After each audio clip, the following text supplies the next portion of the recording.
to follow the rule set that you've already built, your trading plan.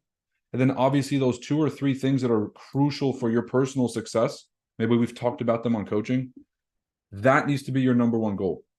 So if it's, okay, the past 2 years has been a story of over trading and then not knowing when to walk away and risking back profits, your number one priority is going to be to set a limit for when to walk away on the losing side and when to walk away on the winning side. This is no longer a luxury. This is now a priority. Now, when you do this, are you going to see results right away in the bottom line and the profits? No. But if you're doing the right thing over and over and over again, the money will come. And I know this is one of those cliches that we always say, which is focus on the process and the money will come. But it's true. If you do the things that are going to get you the success, you're going to get the success. You guys see how this works? All right, put a 1 in the chat if you guys are ready for the week, if everyone's fired up, and if we have, if we're really just ready to go. All right, what's up, Max? Tanisha, welcome to the chats. Josh, good to see you. Mo, Max, Sam, Casey, we got the whole squad here. Who else we got? We got Janae in the house. Janae, good to see you. Bianca, two-step. Awesome stuff. All right, cool.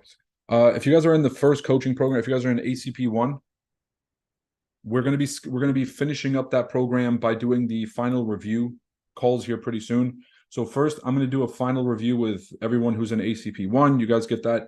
We're going to go through and make sure that your trading plan is all the way thoroughly done.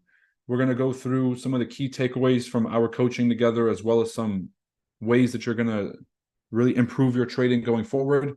And then we're going to have, just the folks that graduated be up and running. So make sure that you guys are keeping an eye out for emails. We're going to be scheduling those final reviews. If you still have calls on your schedule, then we'll put those out. Obviously timeline is going to reflect however long it takes for us to get through that. Okay, so if this is your first Sunday Market Outlook, welcome. If this is not, welcome back. I'm your host, Roy Dunya, co-founder of Chart Addicts, full-time trader located here in Miami, Florida. Now, I know that that's become a massive turnoff. It's Forex trader, Miami, Florida. I just moved here. All right, I had no idea. I just got here. All right, so I'm not from Florida. Let me make a clear distinction. What we use the Sunday Market Outlooks for is to prepare for the week. Because if you don't have a plan of action, when trades start presenting themselves and opportunity is there, you're not going to take advantage if you have not clearly defined what you're looking for. And then if you're just going to play it by ear, you might be able to get away with it. Then the problem is that if you don't do a Sunday Market Outlook and you just show up on a Tuesday, you draw 1 hour zones or 4 hour zones and you get into the groove, you can make money and you can figure out what structure is doing. But where you suffer is that during the week when the markets are open and it's a high stress situation, you don't have the luxury of this sort of taking a step back and really seeing things as they are, because you really want to be involved in a trade. FOMO has started to set in. So doing the planning over the weekend is equivalent to going to a firing range or a gun range or having a tactical plan before you go into war. You don't want to be out there in battle and then bullets start flying at you and you're looking around the squad like, what should we do? You got to have the plan of action already set, and you have to have multiple scenarios. And so if they come in from this side, you know that you're going to do this thing. But if they come in from this side, you're going to do something else. Why? Because the markets are unpredictable. We can have a strategy that lets us take money out of the markets by doing the right thing consistently and by finding these inefficiencies or these flaws in the market behavior that we can capitalize on. But that does not mean that we can predict markets. And so the unpredictable nature of markets is what makes it so important for us to have a plan and to have multiple scenarios so we're not caught off guard. All right. That's the beauty of the Sunday Market Outlook. Glad to have you guys with us every Sunday. We'll catch you guys here 7 p.m. Eastern time. So it's 3 parts. I'm going to go through the fundamentals or the news events for the week. If you guys are a new trader, these are going to be sort of speed bumps that you want to avoid. You don't want to be trading in high volatility times if you're a new trader, because it's going to require more experience to adapt, to get in and out of positions in a more effective and efficient way, not second guess yourself, and to have that plan. And so what you can do is just learn from these moments. You'll learn a lot from being in group chats with people who are just going over leveraging during these news events. You'll be like, well, that's not the right route. You'll get to learn about the market behavior because you're not in any trades. You don't have a horse in the race either way. So you get to learn more by observing how markets react during news. And then if you're an experienced trader, these will basically just add more fuel to the fire for your trades. You may have to re-enter if it hits your break even, but if you're going to trade around these times, understand that volatility is a double-edged sword. Okay, it's the only way we can make money is when the markets are moving, but the more volatile they are, the more it requires you to have, the more skill you are required to have to navigate that environment. Cool. All right, let's get this started. So it's news, and then we're going to do trade ideas and then Q&A as well as tips for the week. Let's get the show on the road. All right, so I'm looking at Forex Factory, pretty heavy news week. The most important thing that I'm looking at is obviously the CPI number. Inflation has been the biggest topic since, for people who are looking at economics, it was since 2021.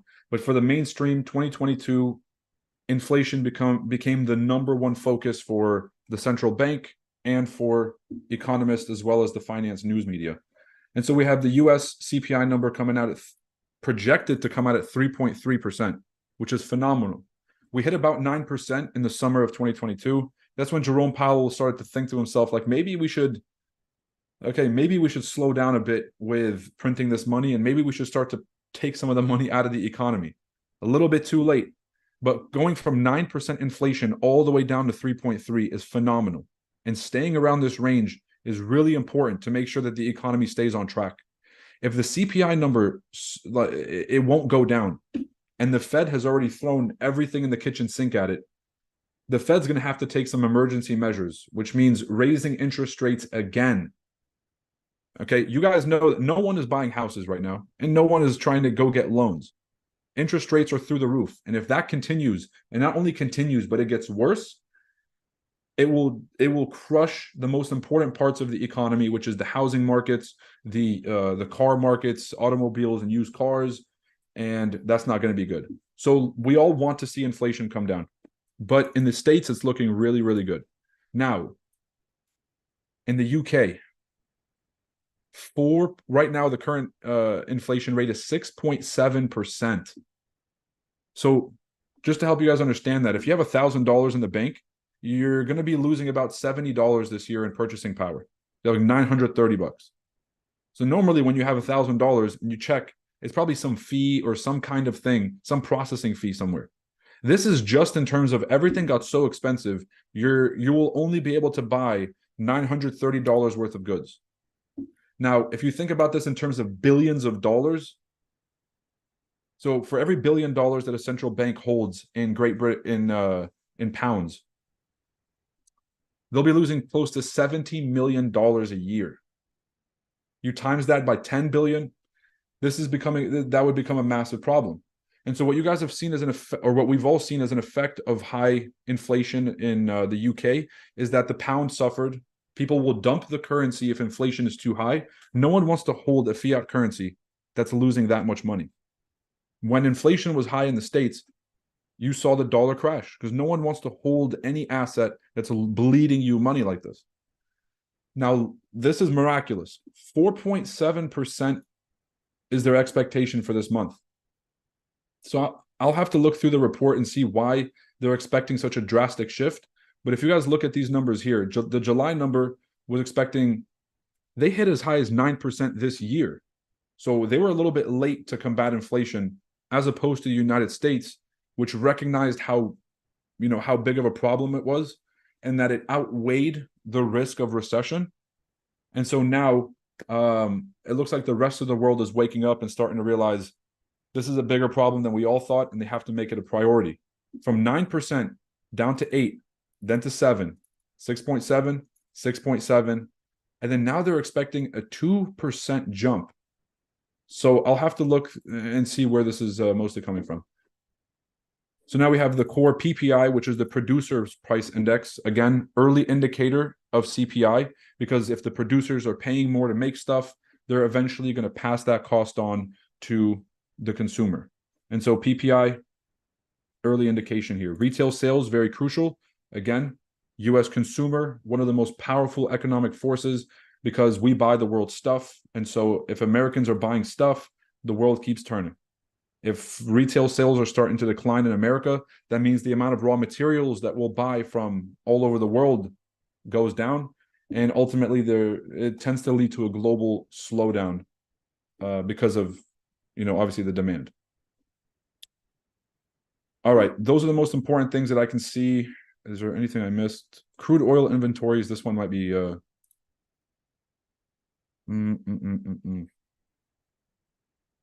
Okay, this is for commercial firms, so not really as important to me. What else? That's it. Okay, so pretty heavy news week, but it's really kind of centered around that Wednesday and Thursday as usual. Friday, a little bit of news, but really it's that heavy middle that we need to be looking at. So let's take a look at NAS100. This is the instrument that I trade the most. Represents the 100 top stocks in the NASDAQ stock exchange, typically referred to as the technology index. So here's what we have. Last week, we had a massive bullish push outside of this range, and we're continuing the bullish momentum from the past few months. So if we can look at this on the higher time frames, and this is something I've been calling for. My biggest issue is that I've been counter trend trading.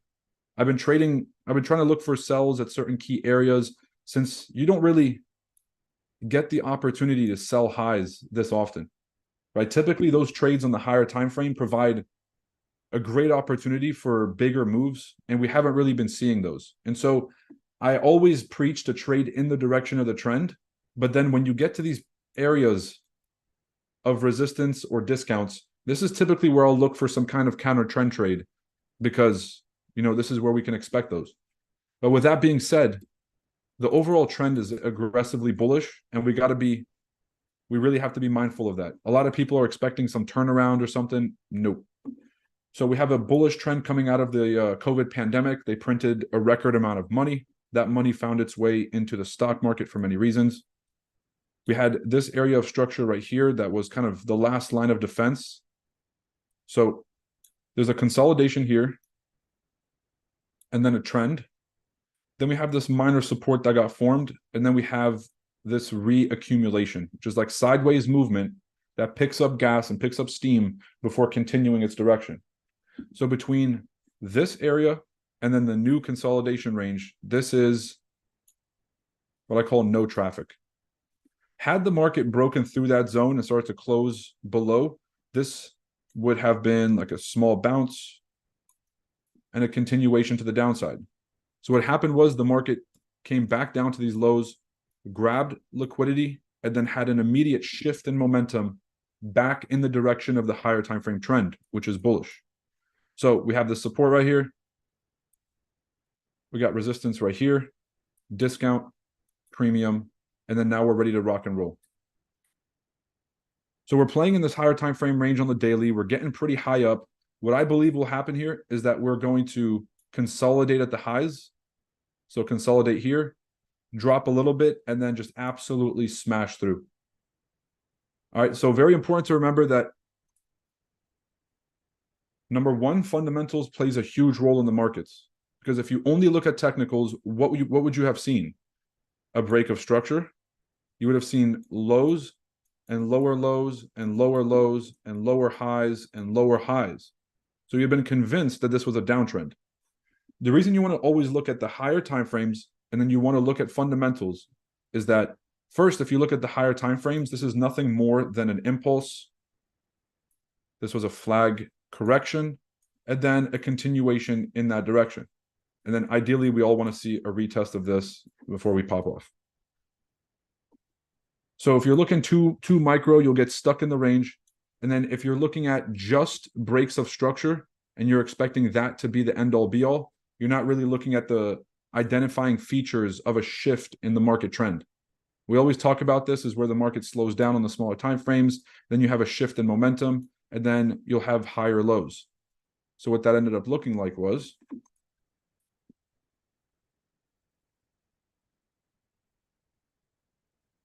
this is on the 1 hour, but just to illustrate this idea is that you have aggressive bearish momentum, then it starts slowing down. Okay, then you establish a floor, higher floor, higher floor. Okay, so now you're starting to have the slowdown, and then you have this shift. And then the shift really happens here when you have a break above the previous highs and the market has established new bullish intent. The only thing that we didn't see here was a deeper correction back in before it continued. This is the thing that I'm kind of worried about with NASDAQ now, is that we've broken above the previous high, that we might just do this little consolidation here and then just keep trekking. Okay, so let me show you current market action and let's relate the two together. Great trades taken last week, tons of winners, one loser. Not too happy about that one, but it is what it is. And so you guys can see the markup I have here is a retest of the previous highs. And for those of you guys who have been through the NAS class and the CA members, here's the consolidation from last week. Here's the fake one. Here's the fake two. Here's the double bottom. And then we have a continuation. So there's two ways that the market continues after that first trending push. The one I just showed you, which is a little blimp, a little sideways action. And then we have a continuation, which is fine. We'll catch that tomorrow morning because overnight the market will establish support. Then it's going to push. And then at the market open, we can catch a pullback and continuation. However, in order to have a more sustained trend and to have something that's a little bit more consistent, what I'd like to see is a deeper correction back to the range. Okay, the market will sit here, dip inside, and then break back above. If I have all of those things, which is number one, the correction back to the range. Number two, I want to see price respect that area. Number three is the liquidity grab, because until you see the market fake below a zone, grab all the stop losses and pull back up, you're probably about to be the stop loss. So what I would do is I would look for liquidity grabs at key areas you're looking to go long or short. These wicks are a great example. This wick here is a great example. Okay, so you'll have a much better chance of catching the right trades and not getting caught up with everybody else if you just wait for the liquidity grab. So number one, number two, number three. Okay, the shift in momentum should equal a break back above the previous high. And then last but not least, the retest entry. Cool. With this retracement kind of series, this thing could go as low as the 886 and still be bullish. And so if the market does not react at this level and continues to drop, then I'll look at the 88.6 here, and that could be the floor for the real big move. Does that make sense? Simply put, we're either going to have a micro shallow retracement, we're going to have a shallow retracement, or potentially a deep retracement. If I have to assign a probability to each of these scenarios, which is what I would recommend traders start to do, don't try and predict and don't try to, impose your own will on the markets, but instead have three different scenarios and then assign a probability to each of them.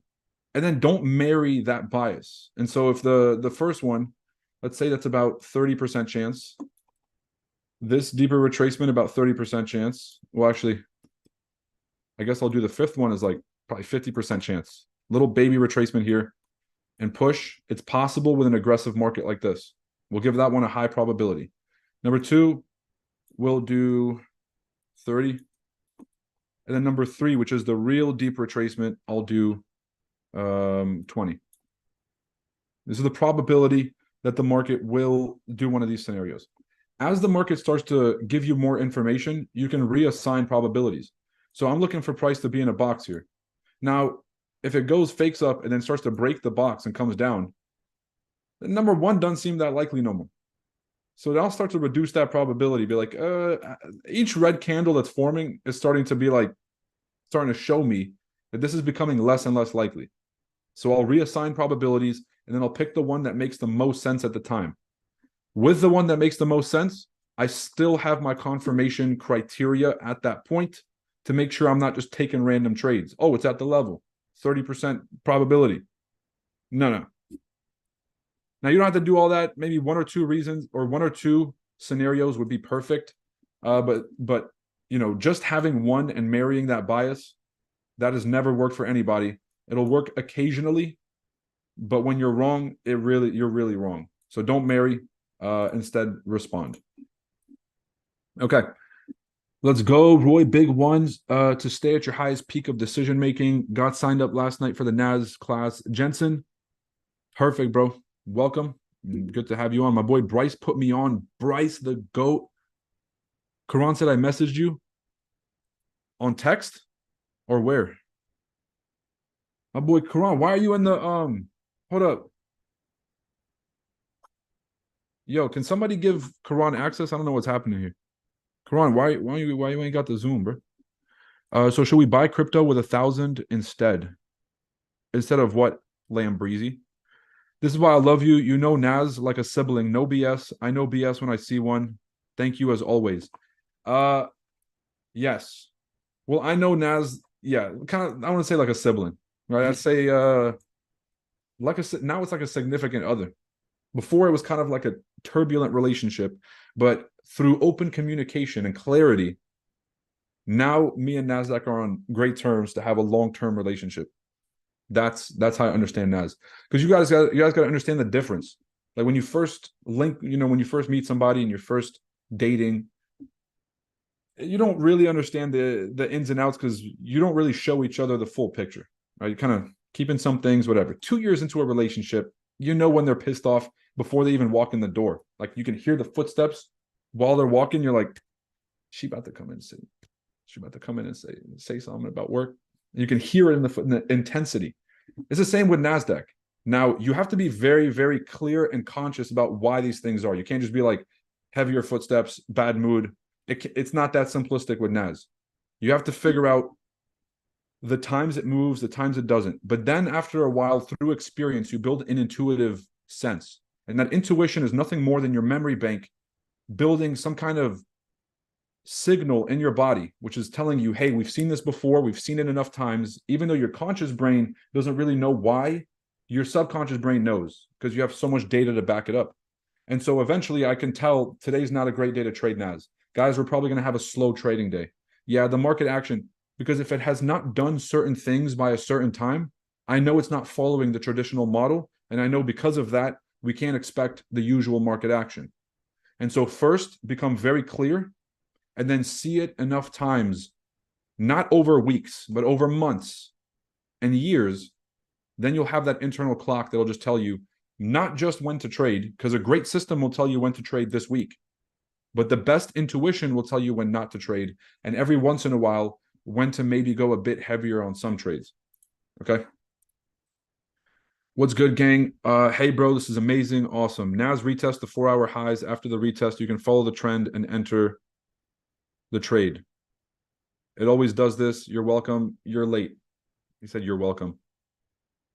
David Sanchez, your content is so underrated. Taking notes, Roy. Thank you. Well, that's smart on you, David. A lot of people will not do that. And note takers are money makers. As corny as that shit sounds, I'm full of cliches that are true. Things don't survive hundreds of years as cliches unless there's some factual basis to it. Why are note takers money makers? Because you remember 7% of what you hear consciously, but you remember over 70% of what you write down.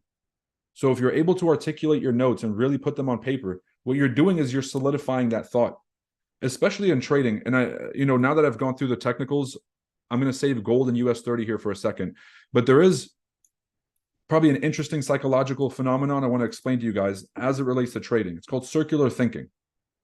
Okay, so circular thinking traditionally is our brain is made up of a series of networks, okay, and certain thoughts are linked together. So like you lose a trade, then it's kind of like a back-to-back memory reel of all the losses that you've had because they're all kind of tied together. And then you kind of just call yourself a loser. And that's the train of thought that ends up coming out into your perspective, right? Like you're looking at everything, things are not working out for me. My this is not working or that is not working. You start to see things in a lens that supports whatever this train of thought is. And that's what a train of thought is. It's a series of networks that are all connected together that when one of them happens, they all tend to, right? You're kind of just forming it all in one consistent and coherent spread. Okay. When you have a train of thought and it's actually consistent, you're heading from one point to the next. There's a chronological order and you're able to keep track of the discussion. When you're having circular thinking, which is what 90% of our daily thoughts are, circular thoughts, it's usually the same shit that you hear on loop all the time or that you think on loop all the time. And until you write it down, you never really get the reason that circular loops stay open is because we never get to a conclusion. Typically, this is an example of a circular loop. Damn, my life is not the way I wanted it to be. But why isn't it the way I want it to be? Well, I'm behind on these bills and I'm behind on this and I have some debt. And so if I don't pay these off, I can't really, start to build my future and do these things. Well, can I pay off my debt in a reasonable amount of time? Am I doing something about it? Well, yes. Is it going to take, way longer than I need for these certain things? Yes. And so you kind of get to this dead end where you can't really do anything. And so then you just end up leaving that thought open, being like, damn, this is a disaster. Leave the thought open and then move on to a task or a distraction. Now, the thing is, when the thought stays open, as soon as you have another trigger that starts the, damn, why is my life not the way I want it to be? You go back in that circular loop. Now, when you write things down, you're able to clarify the end of the loop. You're able to put something down that you know is true. How does this relate to trading? A common circular thought that happens in trading is closing or holding. Okay, damn, should I close or should I hold? Well, if I close right now, I get to walk away with the profits guaranteed. But if I hold it, there's a chance I might make a lot more money. And so because you have this back and forth thought, you close the trade early and then it runs for 1 billion pips. And you're like, oh, see, I told myself I should have just held it. Now you do next week, you're like, okay, I'm going to hold all my trades. Every trade you hold ends up reversing. You let every winner turn to a loser. Now you're back to being confused because you haven't looked at the data and have not written it down. And so you're back in the circular loop. You go to take a trade, you have this close or hold dilemma, and then you're back to square one. Now, when we do coaching with students, what we do is we look at all the recent trades. We try to go side by side and say, if you held all these trades versus if you close early, which one's going to make you more money? And then we actually get to an answer based on their personality and their strategy and their results. So now once they write it down, which is, if you want to make real money, close the trades. Now it's no longer a circular loop. Now it's closed, and now you have progress. Put a 1 in the chat if that was some heat, because I really just riffed that off the spot. And even I'm going to go back and watch that and be like, damn, well said. Put a 1 in the chat if you guys at least learned something about trading psychology or just the way that thoughts affect your trading and your perspective. He said, you earned that subscribe, G. Very, this thing is blocking it. Very clear insight. Love to see it, Casey. Welcome, welcome, welcome. All right. Yeah, no, for real. Everybody drop a 1 in the chat. I'm reading the YouTube chats too. Don't be bums. Drop a like. I know some of you guys came here for the roasts. You're like, when is Roy going to start roasting somebody? I don't know. If you guys ever want me to roast somebody, just say something stupid in the chats, and you already know I'm going to jump on it. So it's just that simple. Am I going to bite on every troll that comes in? No, that would be childish. If it's low-hanging fruit and open for the pit, yeah, I'm going to jump on it. Okay, cool. Max said reverse fib 88.6 test. Max, I'm sorry I just saw that message, bro. But I couldn't have said it better myself. You see exactly what I'm looking at. Reverse fib. Oh my God. Just when it lines up. And what does it line up with? Previous consolidation of last week, right? Before the fake out, right?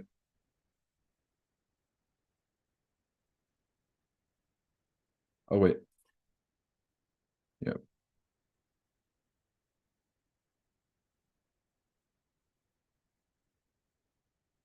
Actually, it's 78, bro.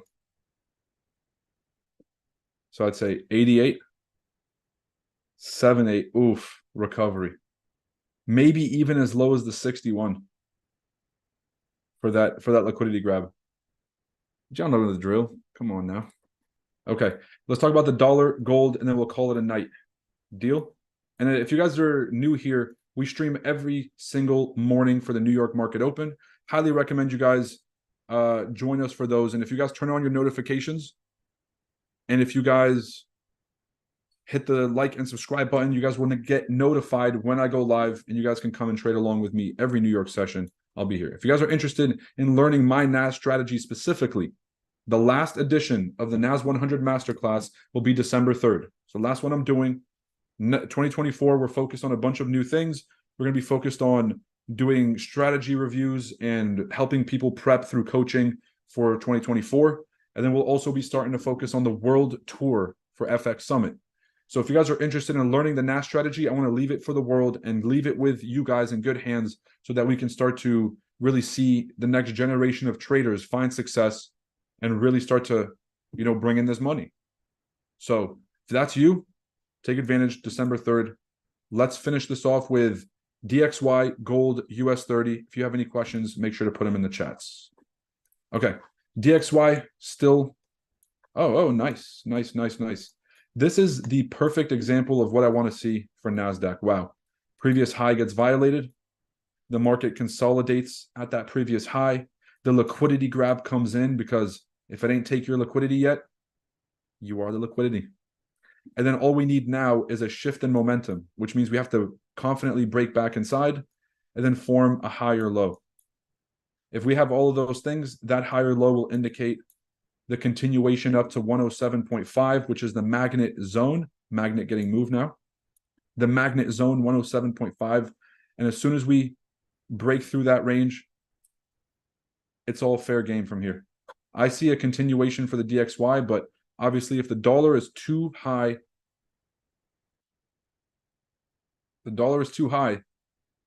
there's nothing that can bring down the dollar like a nice recession. Because what they do is they print money. And when you print something, it makes it worthless.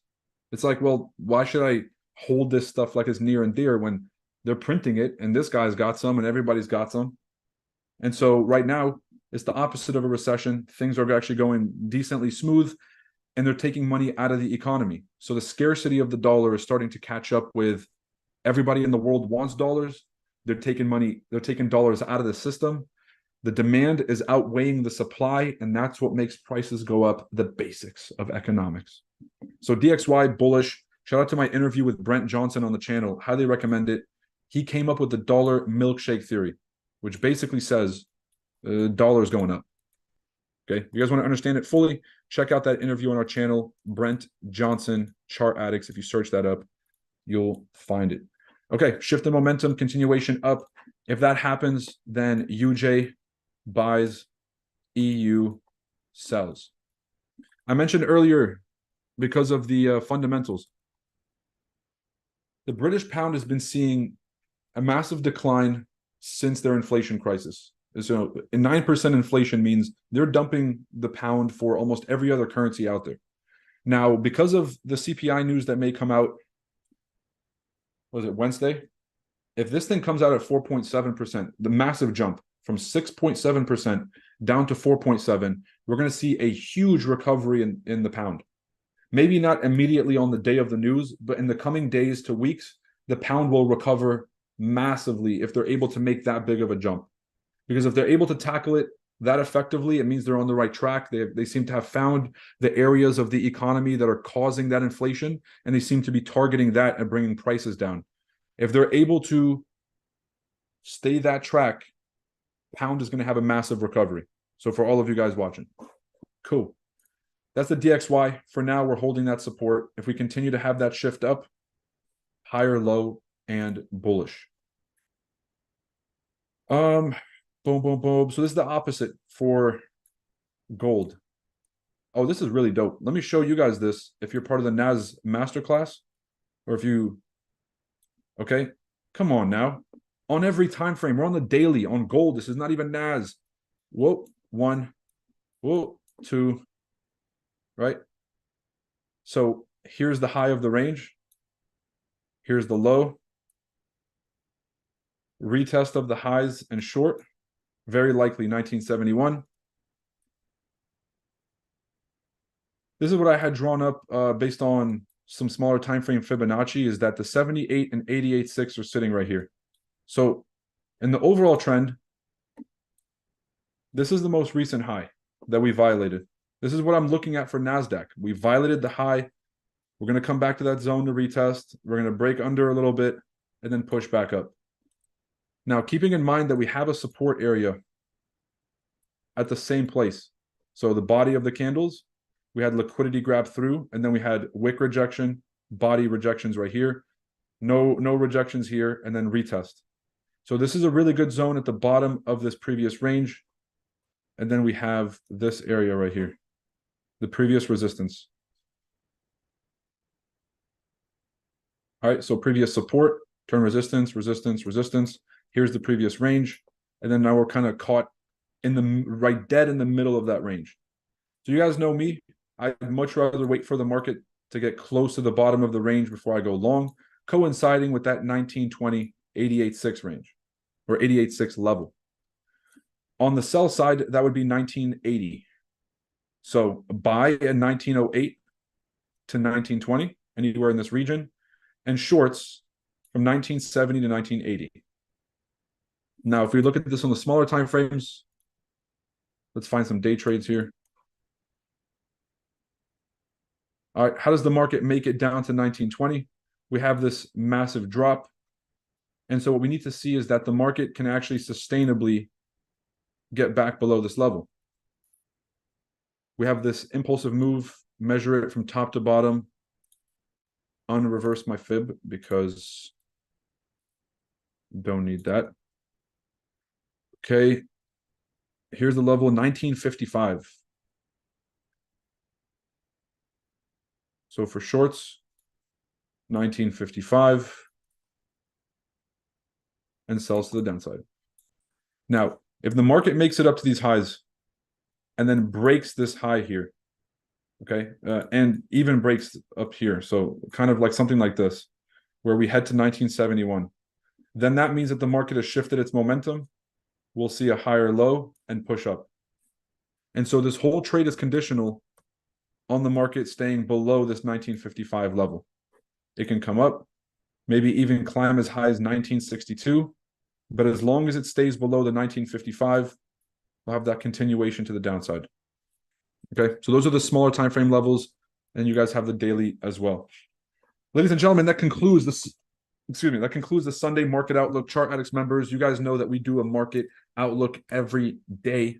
So I'll be seeing you guys there daily. Live streams on YouTube, New York session, market open, 9:30 a.m. Eastern time. Drop a like and turn on your notifications so that you get alerted when we go live. If this is your first time, welcome. If this is not your first time, welcome back as usual. Last but not least, I'm going to do some like a final 30 seconds on reminders for your trading. Number one, the December master class for NAS100 is the prices go up on Tuesday.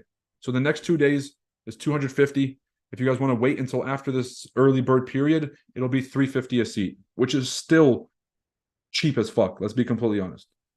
That's number one. Number two, everybody here should have a trading plan. If you have opened an account or have funded something or started a challenge without a clear trading plan that not only tells you the criteria to enter, but also the risk strategy that you're going to use, you're not going to make money. And if you do make money, you're going to give it back. So make sure you have a plan, otherwise you're gambling. Number two is figure out the things that are holding you back emotionally and behaviorally. We all feel emotions, we're human. I was just talking to a friend about this. This is the difference between humans and animals. Because everyone's like, oh, we're just mammals with fucking... No, there's a huge difference. Is that when an animal feels something, let's say hunger, and it sees a prey, it only knows survival instincts. It only knows go after, hunt, and then kill. As a human, you can have an emotional response, which is, I want, I'm hungry. I want that thing. I want that snack. And then be able to override that using your own free will to say, no, maybe that snack is not good for me right now. I'm going to delay the gratification of this and put that off. And so your ability to recognize these emotional patterns, but then most importantly, not beat yourself up over the emotions. Like, why am I feeling FOMO? Dick, because everyone's making money but you. That's why. What the fuck? Like, everyone's getting rich in a game where you are more experienced and you decided to take the day off and people are just posting fucking withdrawals left and right and you're just over here feeling FOMO. That's why you're feeling FOMO. This is not rocket science. Now, what are you going to do about it? That's the real discussion we should be having. Are you going to, you like fucking, what is it? What is the thing where you like cave? Are you going to cave to your emotions, just fucking do whatever they tell you? Or you're going to override that system and do things that are only in your best interest. So figure out how you can override the emotions to have better behavioral responses. And then through doing that, you can reshape your perspective. Oh, like this isn't a sacrifice. Journaling and shit I used to see as a massive sacrifice. Now now I've reshaped that perspective. All right. Because the behavior, the emotion was, fuck, this is so grueling. I don't want to do it. To the behavior is, I don't give a fuck how I feel. If I took so many trades that I can't journal them, then I should take less trades because I'm going to have to journal regardless. And that's the behavior overriding that I don't feel like it feeling. So you have that choice. That's what's going to make or break your trading this week. But if you don't have a trading plan at the beginning, then all of that is out the window. Okay? Happy and safe trading. Take it easy, everybody. Drop a like on your way out. Peace. Capital Hungry saying he's better than you and your dwarf. I'm always trying to get that reaction. Can't do it. Rock solid. Got the passcode up. I'm gonna watch this again. Exactly my problem. Yep. Neo, that was actually funny as shit, so I'm gonna give that to you. People know if they want to get me riled up. I said my piece about